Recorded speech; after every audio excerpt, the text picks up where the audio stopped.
This podcast is brought to you by Guiding Growing Minds, a social enterprise that aims to give all children the best opportunity to reach their potential and succeed in living rich and meaningful lives. That's episode 94 in the can. Dr. Billy Garvey, Mean Girls and Parenting Styles. Ooh, what are people going to learn this week? Yeah, it's this really amazing research that can guide us because we know a lot of the way that we are generally with kids is really important and influences their developmental trajectory, including their adult mental illness. And so we kind of build some framework around that. We do a little bit of role play. So some role play because people seem to like that. And then reflect on where our vulnerabilities are in this as well. Yeah, a couple of Sterling Griswolds in there as we reflect now an hour later. It's sort of more humorous, but never that humorous. They're tough times doing those Grizzies. But, yeah, I think people will get a bit out of those as well. Guys, enjoy the episode. If you're listening to it inside the first 2 weeks of it being published, make sure you watch our socials and follow us and send through some questions to popcultureparenting@gmail.com and just get involved with the polls. There's some quick fire questions you can put in there as well. Yeah, Monday night after the app comes out, so a week after the app comes out is when they'll be there for 24 hours. Brilliant. Love it, Billy. Enjoy, guys. Hi, I'm Billy, a developmental paediatrician. And I'm Nick, a developing parent. We're going to use scenes from iconic movies to talk about how we best support our kids. This is Pop Culture Parenting. Hey, don't let your mother smell that beer on your breath. She'll take it out on me. I don't want to see you again for the rest of my whole life. I don't want to see anybody else either. Who is your daddy and what does he do? Just use your best judgment. We trust you. Good morning. Good morning. Good morning, Dr. Billy Garvey. How are you? I'm good, mate. How are you? I'm really well. That's good. Very little to complain about. Feeling good physically after a long period of not. You're looking good. That jumper as well. Well, yeah, the jumper. This is from my mother. She gave it to me this week. Shout out to Helen. Shout out to Hell's Bells. She's said, do you need a jumper? I think she wanted me to wear it on the podcast, to be honest. So here we are. It's a little chocolate brown number for those of you just listening. It's, be on the socials for the next fortnight. We're looking into, it looks like merch is going to happen. There's an amazing company that looks like they're going to help with like subsidised merch because of like the cause and stuff. We're not trying to make cash. But I was thinking about like one of your jumpers, like being the different colours, like one of those really colourful cardigans being part of the merch. But it's it's beautiful. Do you know there's some people that cruise around, I might have told you this, with a sticker they've made on the back of their car saying like, we love pop culture parenting. Really? I was like, how cool is that? Yeah. You got a photo? No, but if that person's listening, it'd be cool to see a photo. Yeah. And I'm assuming my likeness is signed away and I'm locked in forever. Mate, that's all. It's all. Oh, poor Soon Nick. you won't be able to use your own name. I have to pay you a licensing fee to write my name on an email. Every time you introduce yourself. Let me just call Billy. How many times have I got left in the bank? At least I get a monthly allowance. You are though, mate. You're talent. You are talent now. The meat in front of the camera, behind the mic. What would be your dream? It'd be footy, wouldn't it? Doing like footy commentary, like media. No, what would it be? It'd probably be podcasting with you, mate. Oh, there he goes. God. There he goes. Not much of a pause there either. That was amazing. You can't tell when I'm... No. Talking for a living is pretty good. Yeah, we both don't mind that, do we? But no, so beautiful. And yeah, we'll go. So there's a couple of quick roundup things. Do it. Amazing stuff coming through. We just read a beautiful email that I showed you that came through from a guy, just softening a blow. And there's lots of amazing stuff coming through, including offers for help, where the help is the cavalry is coming even more, like AV1, Ivy Street, and Just Add Colour have really helped give me back some time, essentially, with the kids in terms of socials, strategy, and production, audio-visual production. There's now one of the board members who is amazing, is trying to clean up the emails. Terry, shout out to Terry, who's phenomenal. And so we're trying to catch up on all the emails for requests for things. So if you are keen on talks for the public or professional development stuff, come through info@Guiding Growing Minds or the website. Gotcha. The questions still come through Pop Culture Parenting. We can only answer questions on topic. Just unfortunately, we don't have the capacity to answer anything else yet. And there's a few new people coming in. You can't come and see me in clinic. And that's why I do this, because it's just to get to our clinic is getting worse. Like the whole community is getting worse. I've never seen it this bad. And longer wait times is what you mean by worse, right? Yeah, over 2.5 years now. Our wait time is extending. And you're more likely, even if you are in catchment or you do meet criteria, to meet one of the amazing fellows. So I'm not trying to like drum up business for a private clinic. I'm just trying to, help the people that are on that wait list kind of get to us a little bit sooner, because this is just what I do in clinic. Whenever anyone's like, I want to see you in clinic, I'm like, this is the best stuff I do in clinic. Why? How's it like? Is it like for like? What's the go, Billy? Well, so a lot of people come to clinic and, there might be like someone else who's like, we want to know if this is autism or ADHD or we're thinking about medication. But I reckon the most helpful stuff I can do is think about how do we support this kid. And that's the bit I enjoy the most. There's kind of this advocacy piece in work we do. Who else can we bring in? There's a piece about like diagnosis and assessment, which is traditional medicine. And then there's like strategies, management, how do we support this kid? And I love doing that. Wouldn't be able to pay the mortgage off, but I'd do it for free. It's just so much fun learning off these kids. And I've had some amazing experiences since our last episode with just really vulnerable kids and families that are just doing an amazing job. But the community is really struggling. So Guiding Growing Minds is trying to get it self-sustainable so that it can then do a third offering, because it's kind of the podcast and the book and then the talks we do, but a big third piece about going out. But we just need to kind of get it working a little bit better. So shout out to the board. Community's amazing. Just like PCP community is the best thing about all of this. Like it's, as you know. So it's really cool. But should we kick Griswold Winslow? Yep. You've got a Griswold. You got a Grizzy. Okay, let's go to the great man.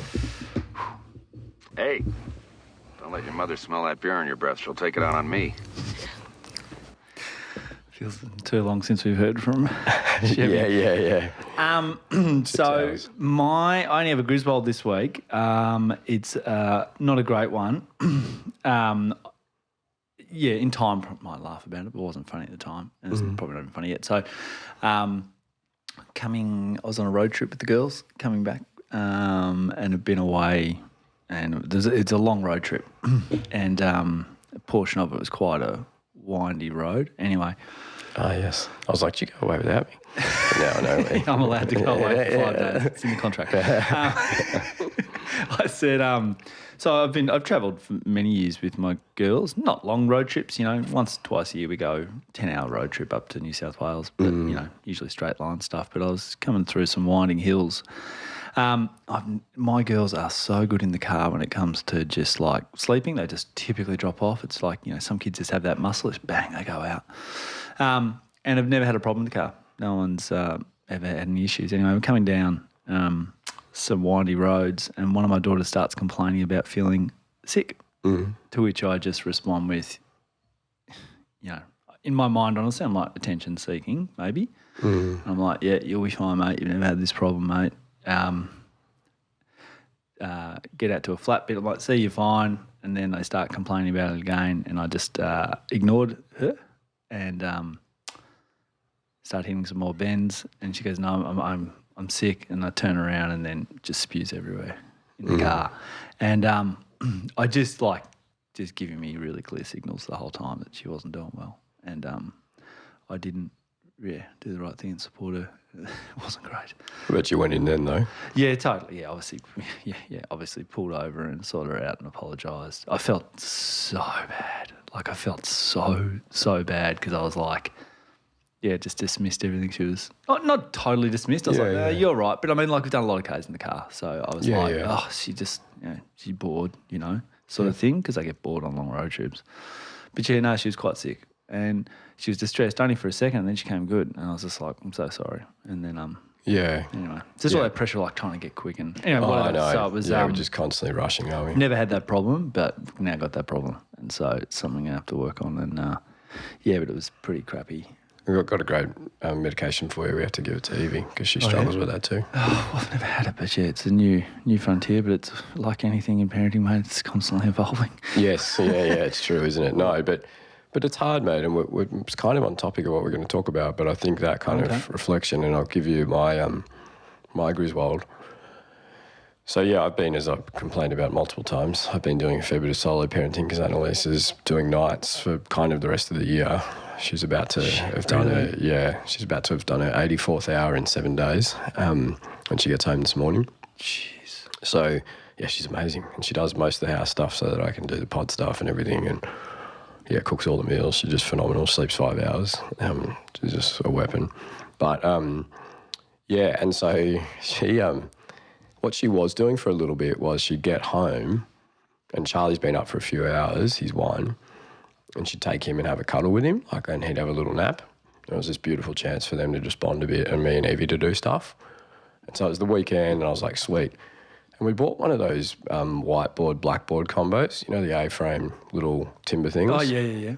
And when I saw it, I was like, oh, that looks like a piece of junk. And I was a little bit frustrated, Annalise, because I was like, junk. It looks like, and of course, chalk doesn't work on the black bit. It's just black paint. So I'm like, God. So Evie's got chalk and everything. They can't write on the blackboard half. So I went about, I'm not kidding, 2 months ago and bought a tin of blackboard paint. And I don't know if you've got stuff like this, but you just sit and look at it and it makes you feel like you're just not achieving life because you're constantly looking at that thing you're going to fix. Yep. And so I've had this can of blackboard paint staring at me for 2 months going, how hopeless are you? How hard would it be? Yeah, how hard would it be? So I'm like, do you know what I'll do? I'll paint the blackboard with Evie, carefully, while Charlie and Annalise having a nap. I get it all set up, got Evie in a smock, being careful with it. This stuff's like tar. Yeah. And so I was going to see if you wanted the rest of the can, actually, to do that. I don't think I'm going to want to after this story, but go on.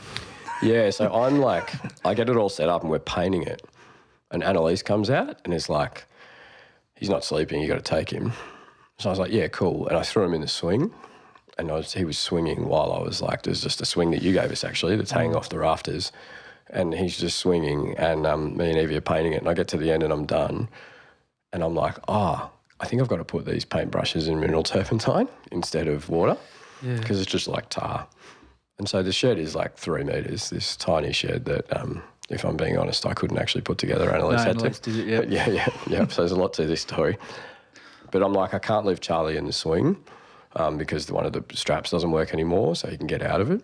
So I pull him out of the swing. He's further from the blackboard than I am from the shed. I just need to run to the shed, come back, run. I'm gone 20 seconds. He's 5 metres from the blackboard. I come back and he's covered in blackboard paint. He's on his face, on his hands, he's everything, just covered in it. Yep. And I just had this is the only time I've ever done this. I just swore at the top of my lungs. I was just said the F word. And I've just never done that. It was this release. I just crossed that line and I picked him up and I'm taking him to the bathroom and Evie's repeating the word. She's like, what does that mean? And I'm just I said tuck. I've just got to tuck Charlie into the bath because he's got this stuff all over him. And I'm in there and of course I'm in there, he's getting distressed. So I'm I'll jump in with him. It's not coming off with water. And I'm I've got to go grab the terps. I'm nude. I'm wet. It's on the back thing. And I go, Evie, do you reckon you can get me that bottle?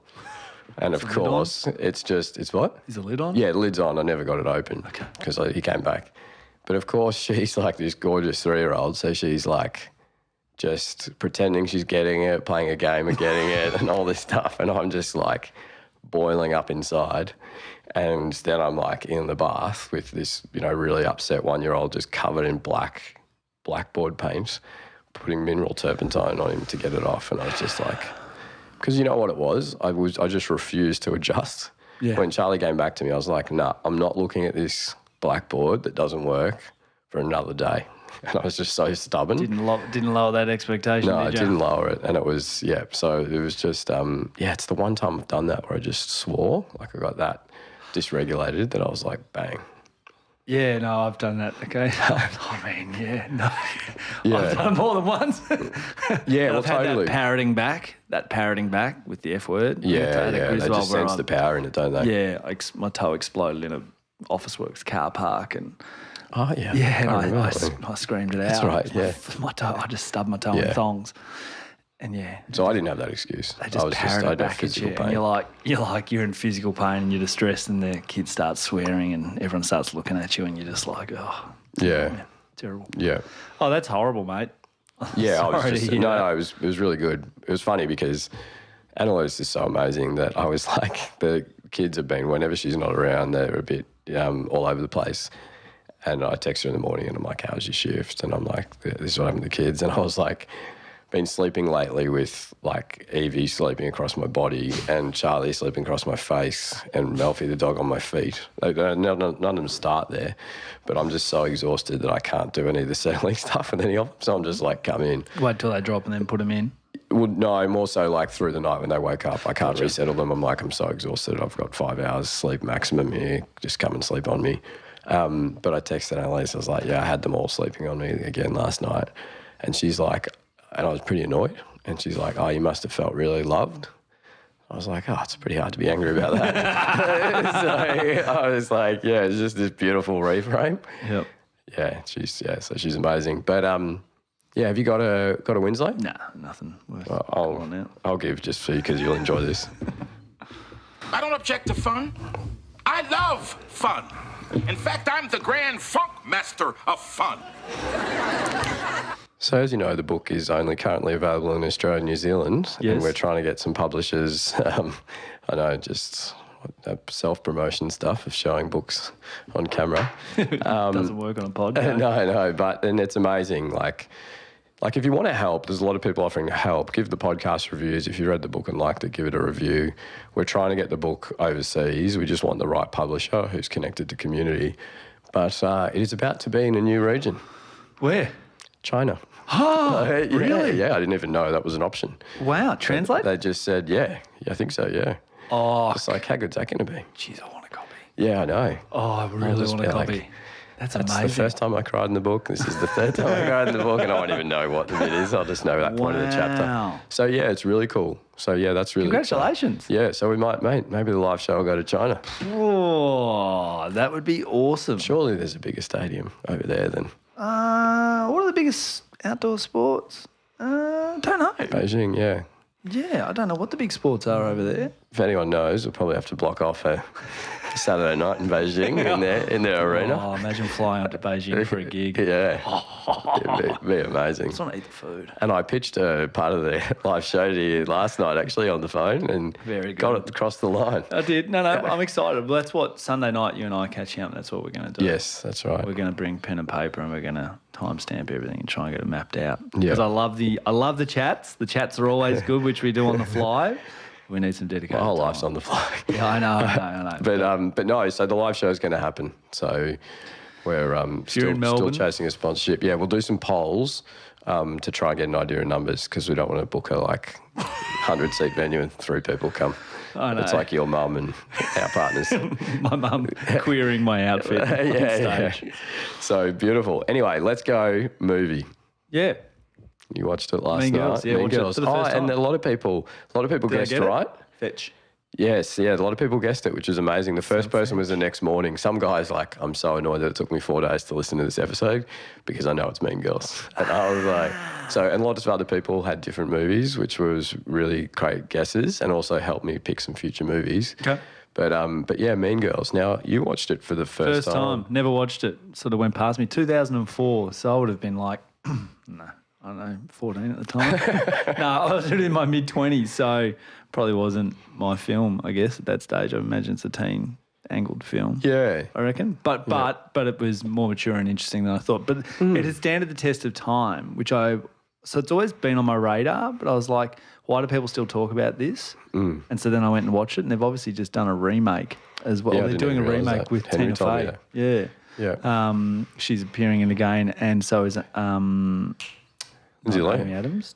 Is it Amy? Rachel Adams? McAdams. Rachel McAdams. Yeah. She's the mom. I used to be in love with her. Oh yeah. From Wedding Crashers. Yeah, sure. Yeah. So it's quite funny to see her in this role, isn't it? Because it's so different, and that's why they cast her in it. She wanted to be Katie, and Lindsay Lohan wanted to be Regina. Yeah. But they swapped them because they were like, Rachel McAdams would be really cool because she's so like sweet and innocent as a person.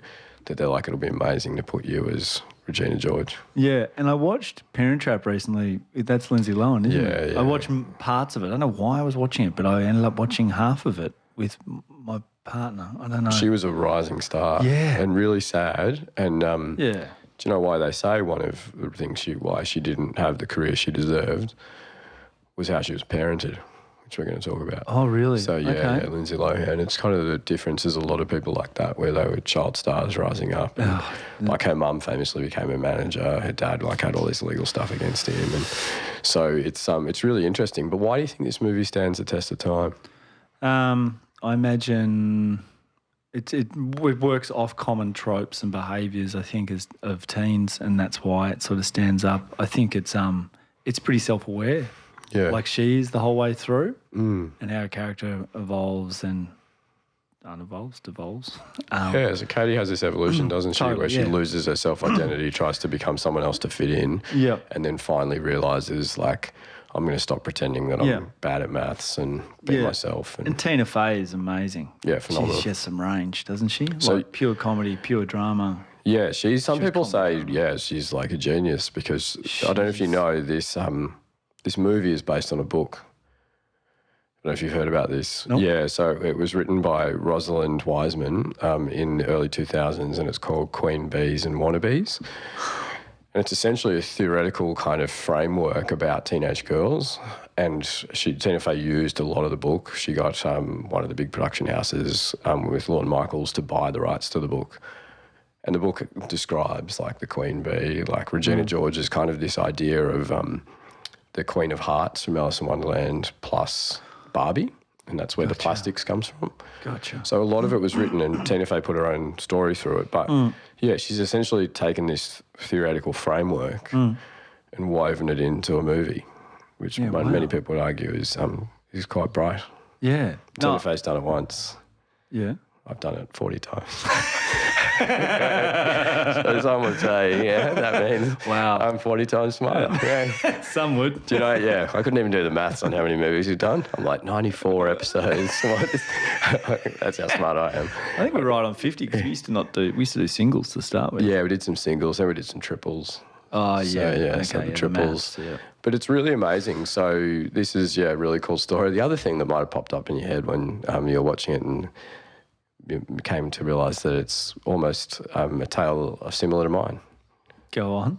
Like a gorgeous redhead that comes into a new school. Like my high school in Frankston was like Africa. Wild lands. I loved those bust outs where they kind of were like at the mall and they were like, she goes, it was like being back in the savannah where the animals were on heat and they were all like climbing in the water, and then when she obviously attacks her in the cafeteria as well. Yeah, so a lot of that's from the book. It's like, amazing. This is what it's like, and talk about like that queen bee who essentially asserts her power by intimidation and rigid rules and everything, doesn't she? She's like, you can't wear pink, you can't do this, you can't do that. And then she gets excluded because of her own rules. And that is a style of parenting approach that we're going to talk about because... So I can influence that? You can definitely influence it, yeah. So it's a beautiful kind of reframe. I could do so much more on Mean Girls, but I should shift into the actual topic. Let's do it.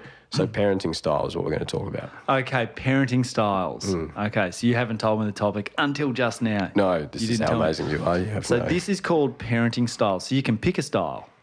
Yeah. Like, so how do we you think label I'll it? talk about some of the evidence in different styles? But before I give you any of that, what do you think is your style of parenting?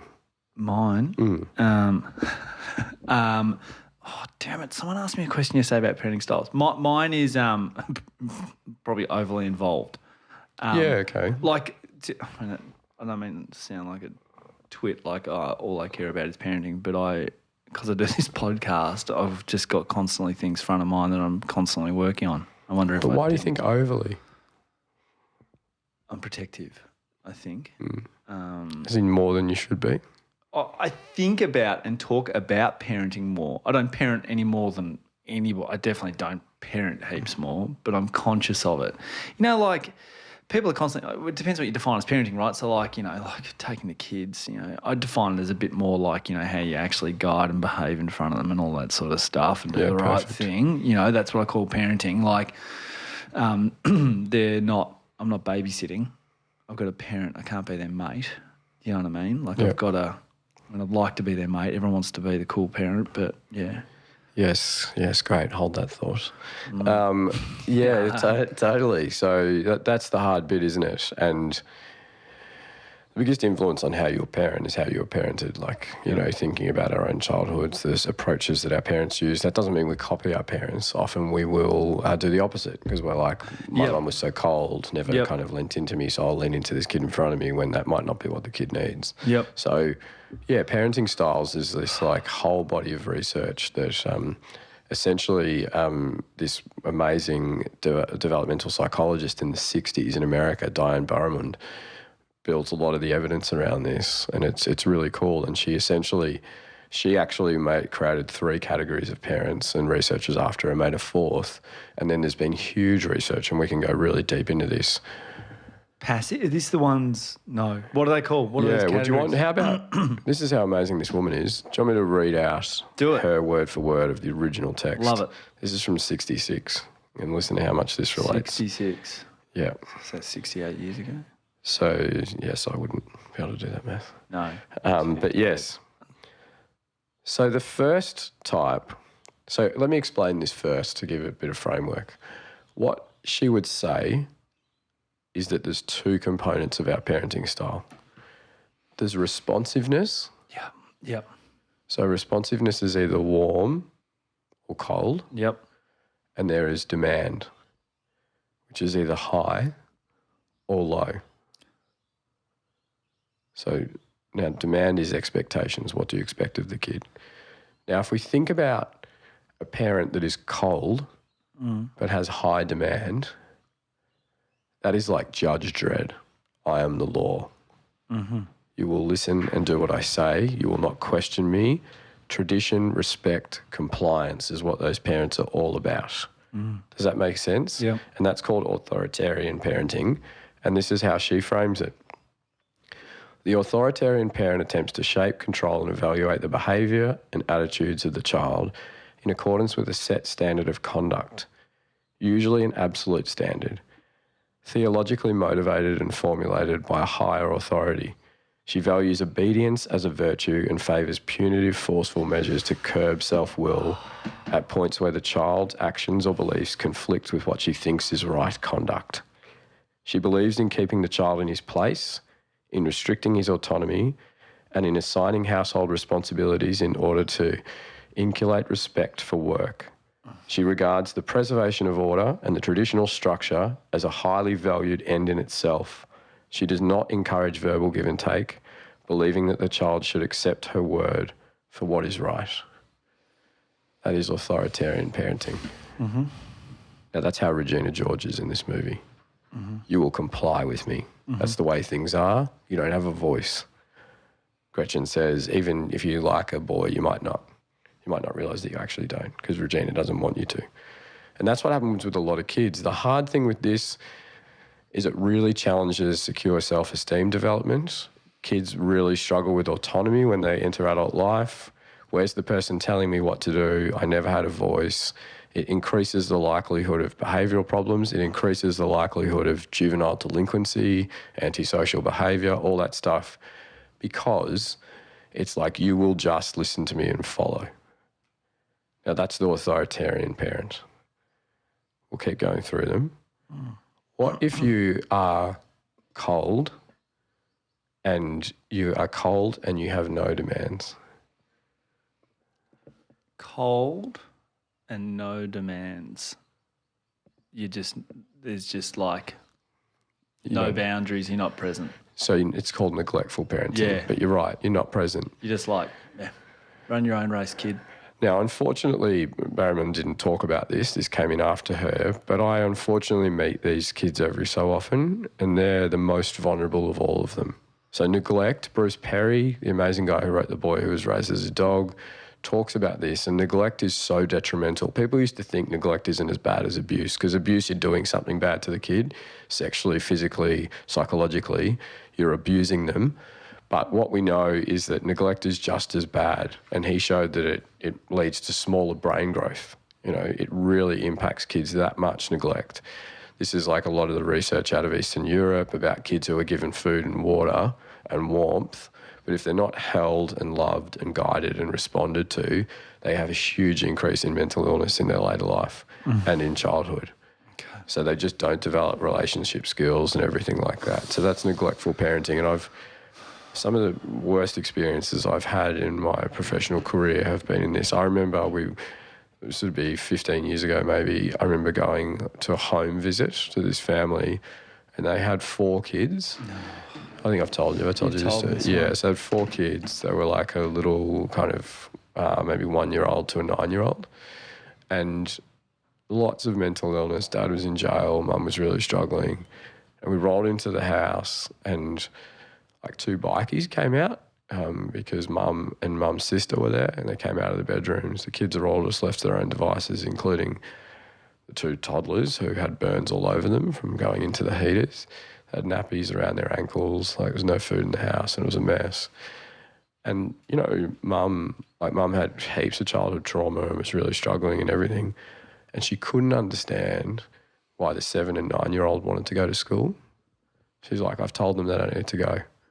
But they leave early. They're the last kids there. I just don't get it. Sometimes I have to go and get them so when they come home from school. It's because that was a safe place. And kids who are brought up in neglectful environments are probably the most vulnerable of all of ours in the community, and these kids will often go off and become like really destructive to the community, and they have the highest rates of mental illness through childhood as well. So a really common experience that happens.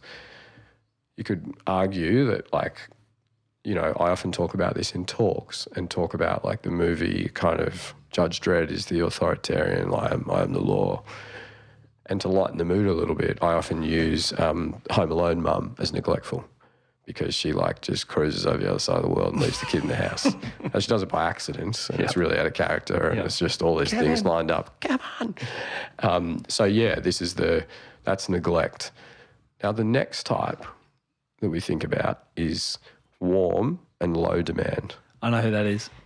Yeah. Amy Poehler. Yeah. Yeah. So Amy Poehler's, Regina's mum in the movie, Amy Poehler is like, oh, do you guys need anything? I'm the cool mum. Yeah. What do you want? Totally. So she's like that, isn't she? Yeah. Now this is really difficult for these kids to grow up like this, and let me read because Barrymon speaks about this so beautifully. It's just amazing that she wrote these however many years ago in the 60s. The permissive parent attempts to behave in a non-punitive, acceptant and affirmative manner towards the child's impulses, desires and actions. She consults with him about policy decisions and gives explanations for family rules. She makes few demands for household responsibility or orderly behaviour. She presents herself to the child as a resource for him to use as he wishes, not as an ideal for him to emulate, nor as an active agent responsible for shaping or altering his ongoing future behaviour. She allows the child to regulate in his own activities as much as possible, avoids the exercise of control, and does not encourage him to obey externally defined standards. She attempts to use reason and manipulation, but not overt power, to accomplish her ends. Amazing, isn't it? It's amazing. Yeah, so there's the little kid, I'm trying to remember what I called him in the book, but the little boy who was really violent. That's kind of permissive parenting. Yeah. Because no boundaries means they just don't know where they are. They don't know where they are. They often are really anxious. You know, those kids, you know, don't learn a lot of pro-social skills. And this is why the movie beautifully, the book talks about it, but the movie beautifully portrays why Regina is like she is. And it's because her mum is a permissive parent. Regina is selfish, has no perspective, compassion or empathy because the way Regina was raised by Amy Poehler's character. Now, we also see another kid, don't we, in the house. I don't know if you can remember. And what's she doing? Sister. She's emulating everything on TV. She's doing a lap dance for a teddy bear. Yeah. Inappropriate adult content. Clock the top thing. Yeah, so she's kind of really inappropriately not being supervised, she's is exposed to content. Yeah, exactly. She's got access to things she shouldn't be. And Regina George's mum is the classic archetypal permissive parent. Now, if we think about it, so what does that mean we're aiming for? It means we're aiming for high warmth and responsiveness and high demand. Yep. And that's what we call an authoritative parent. So instead of being the authoritarian, I'm the law, it's I hold power, but I hear you. You have an outlet and expression of your emotions. You have an input into what values are. I explain things to you if you don't understand them. Yep. That's what we're aiming for. I actually think you are like that. Oh, yeah, I'm trying, but I can be the law too. Well, so all the evidence is that parents that have high warmth and high demand will improve the outcomes developmentally and mental health-wise for their kids. It's really important that we do that. And we know that kind of if they have opportunities to have a say and a voice, there are still consequences, but we only enforce them when the child has understood that that consequence would exist if that behaviour occurs.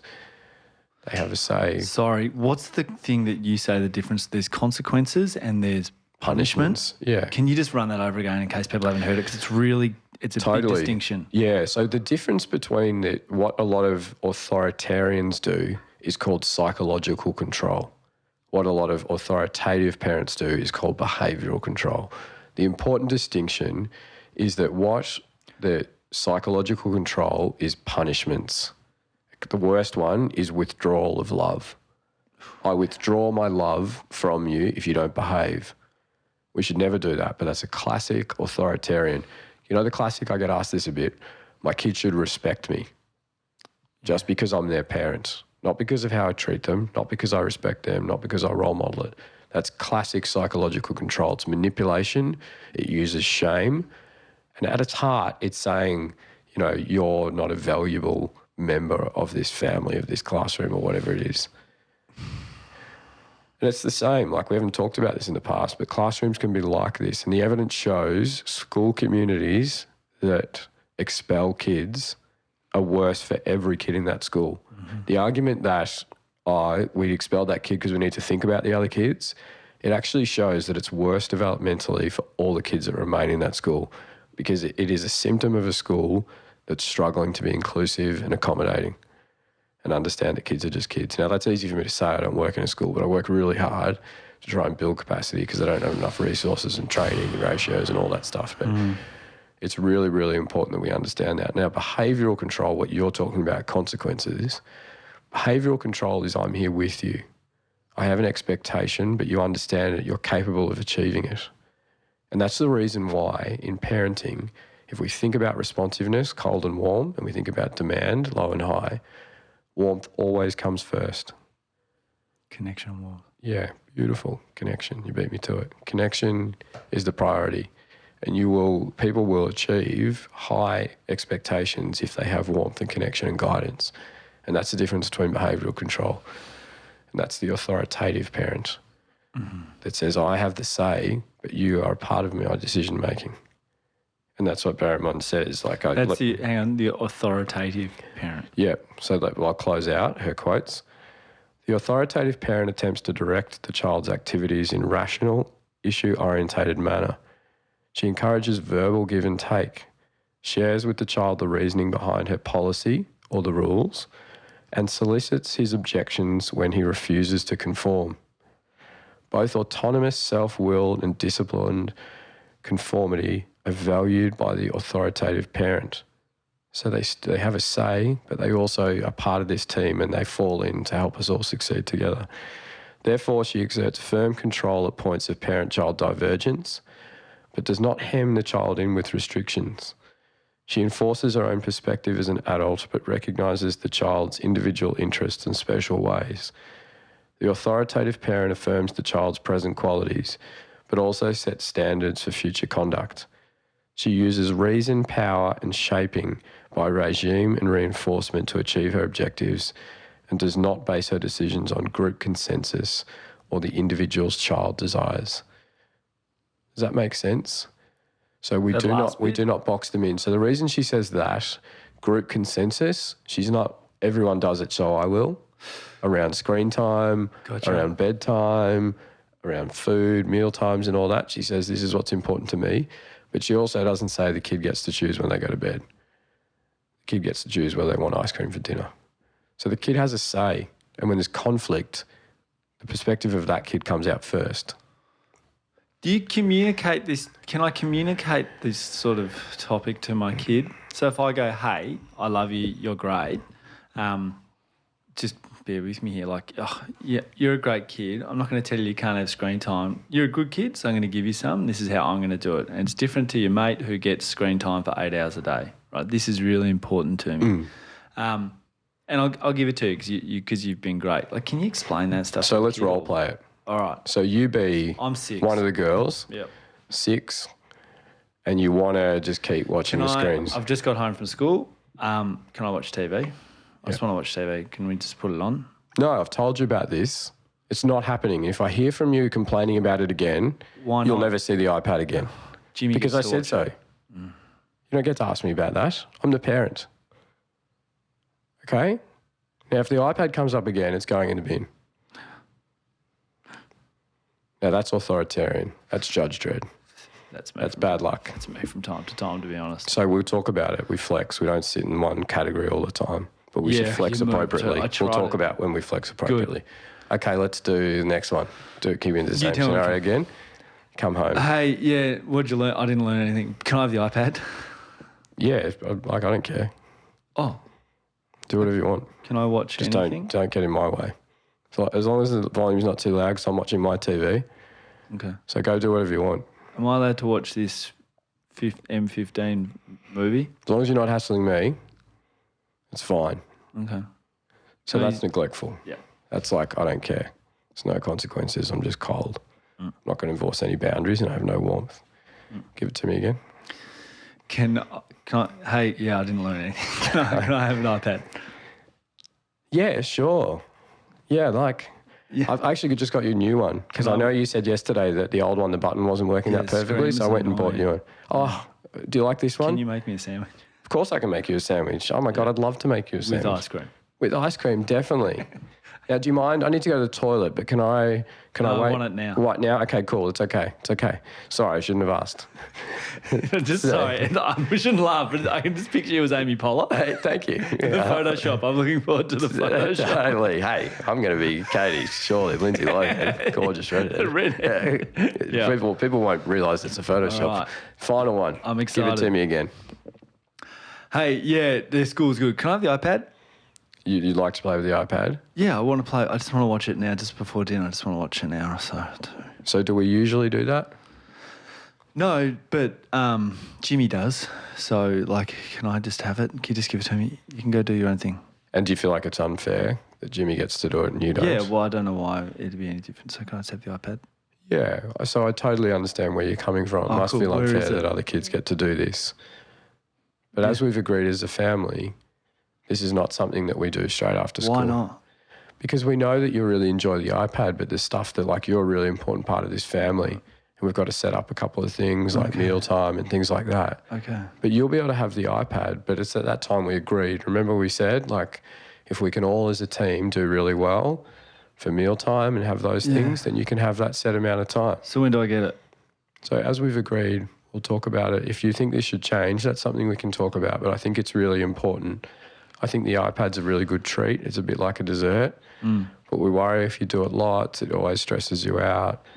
I love you so much, I don't get to spend much time with you and I want you to be a part of this, but I can see that you're a bit stressed out about Jimmy getting it and you don't. Yeah. And that must be really frustrating for you. Yeah, it is. But that's okay. I'm here to support you through that frustration and it's okay to be angry about it. We can think in the future about this if we all agree as a family that this is the right thing for us.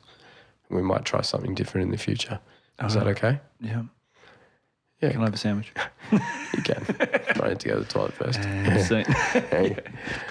So Okay. you can tell, you can feel the difference, can't you? Yeah. Yeah. You're responsive. Yeah, you let them talked talk. about how we change and we do need to change. Sometimes we need to become a bit permissive because the kid is really struggling and we need to be like, I need to lean into this kid. You know, this is not a time to enforce those rules. This is the time to just connect. And sometimes, especially if a kid's in danger, we need to become judge dread. Do you know what I mean? We don't explain to the toddler who's about to run on the road. We don't check their feelings first. We just say, mate, that's the law. You know, and you can explain it to them afterwards, but you don't explain it to them in the moment. You know, they're not a part of that decision-making process. It's the same as teenagers. Like, maybe in the future episode reflection, we'll role play the teenager, but the classic, like, I want to go out to the party, you know. And if you know there's going to be drugs, you know there's going to be kids driving underage that are drinking and all that stuff, you can still hear their perspective, but at the end of the day, they can't change your decision. That's coming for us. Yeah, I know. I wonder if we'll still be doing the podcast when our kids are teenagers, or will we just be like, we realise that we're not really experts. But yeah, it's tough, isn't it? So keep bringing in Winslows. How are we going? We're good for time. Like, I reckon we play the scene. Go for it. Yeah. So this is about, you know the scene. It's about 20 minutes in to the movie. Katie's been included in the group, in the plastics. Yeah. And she's visiting okay, the house. Visiting Amy Poehler. Okay, great. Hey, how are my best girlfriends? Hey, Mrs. George. This is Katie. Hello, sweetheart. Hi. Welcome to our home. I just want you to know, if you need anything, don't be shy, okay? There are no rules in this house. I'm not like a regular mom. I'm a cool mom. Right, Regina? Please stop talking. Okay. I'm gonna make you girls a hump day treat.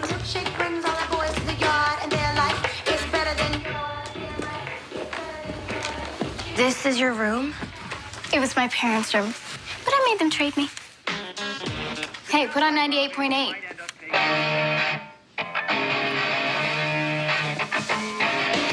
Katie, do you even know who sings this? The Spice Girls? I love her. She's like a Martian. God, my hips are huge. Oh, please. I hate my calves. At least you guys can wear halters. I've got man shoulders. I used to think there was just fat and skinny. Apparently, there's a lot of things that can be wrong on your body. My hairline is so weird. My pores are huge. My nail beds suck. I have really bad breath in the morning. Ew. Hey, you guys. Happy hour is from 4 to 6. Is there alcohol in this? Oh, God, honey, no. What kind of mother do you think I am? Why do you want a little bit? Because if you're going to drink, I'd rather you do it in the house. No, thank you. So, you guys, what is the 411? What has everybody been up to? What is the hot gossip? Tell me everything. What are you guys listening to? What's the cool jams? Mom, could you go fix your hair? Okay. You girls keep me young. Oh, I love you so much.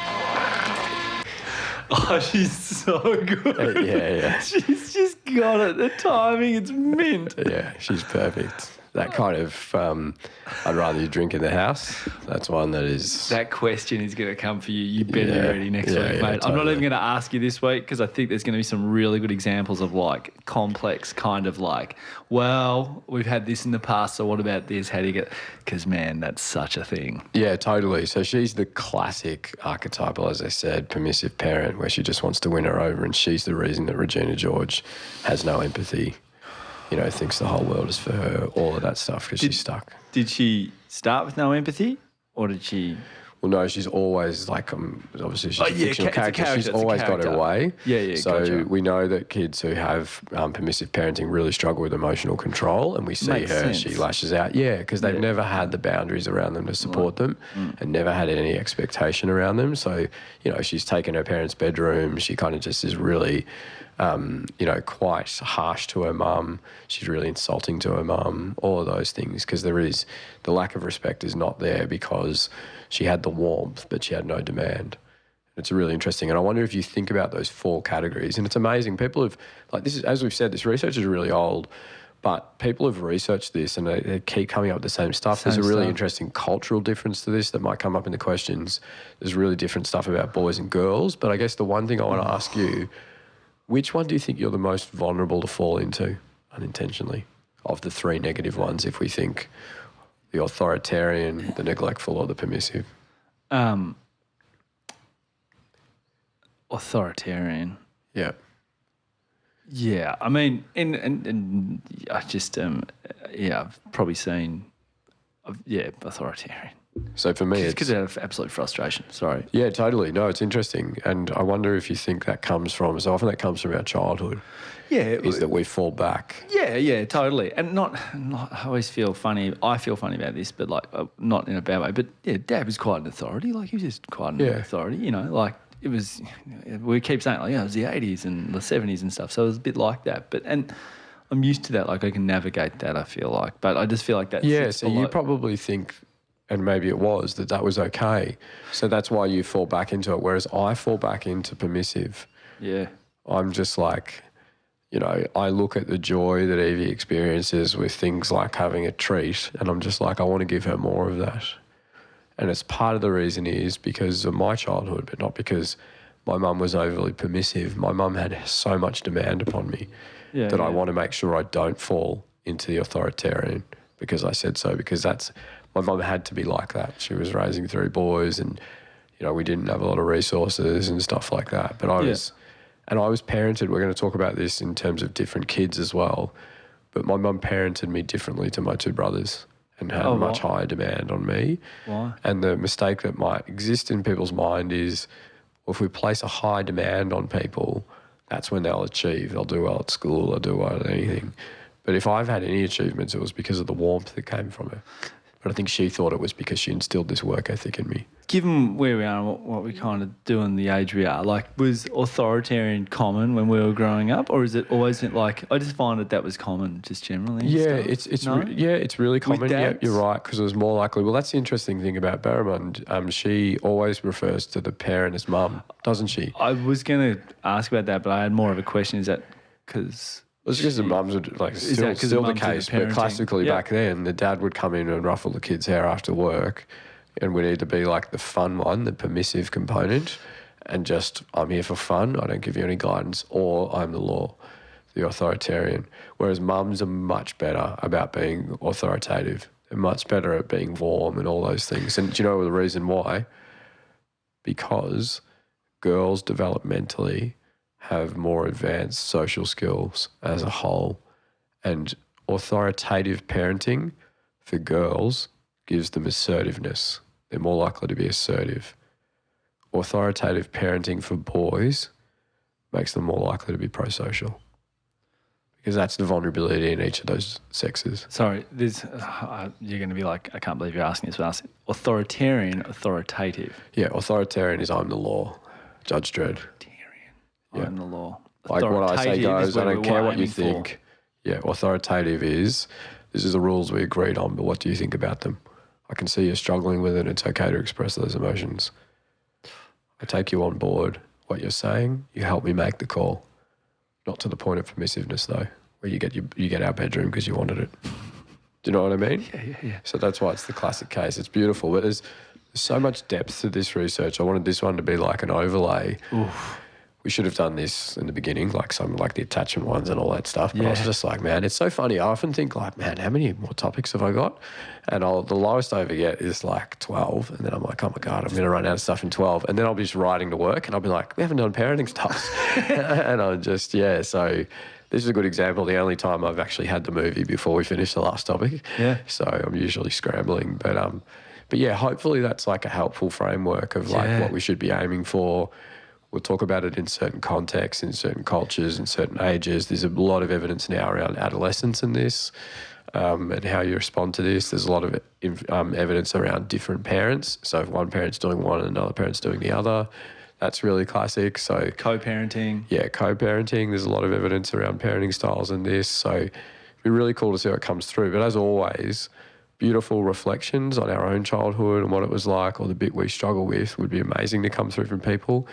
And give us your tips. Parents and professionals, give us your guidance, because that's often the amazing thing about the reflection apps. Yeah, and with the guidance from people, just any like scripts or lines you use. Like I just find that like prompts, when you're a parent, right? I have a list of like prompts now that like if I can just get in the mode, I can let it flows out of me a bit more. Yeah. And that's why I don't often stop you when you start your little spiels.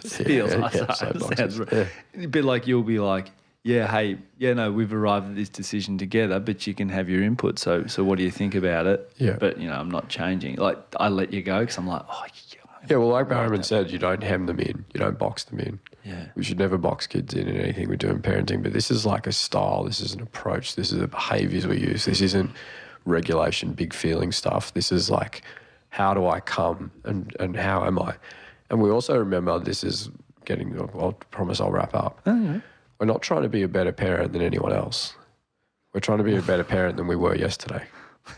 Do you know what I mean? But that's the comparative risk, isn't it? That you look around and you go, well, that person was able to respond better during a tantrum than I was. Yeah.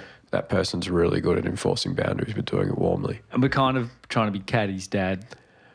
A little bit. Yeah, they don't have a lot of him. Do you know who is the perfect? The table chat was good. Go on. The perfect authoritative parent. Yeah. Best parent in any movie we've ever done. Give me a hint because I want to have a crack at it. Yeah, okay. Hardcore trauma. I just want to do this movie again. Hardcore trauma. Best example of mental health first aid I've ever seen, including all the content we decided. Good Will? No, in other movies he does that we haven't done yet. Oh. One of the movies we did really early on. This woman is phenomenal. She's the archetype. Ripley in Alien. Yeah, the way she is with Newt. With Newt, is beautiful. You are safe because I'm in control and I have the power, but I'm sensitive to your needs.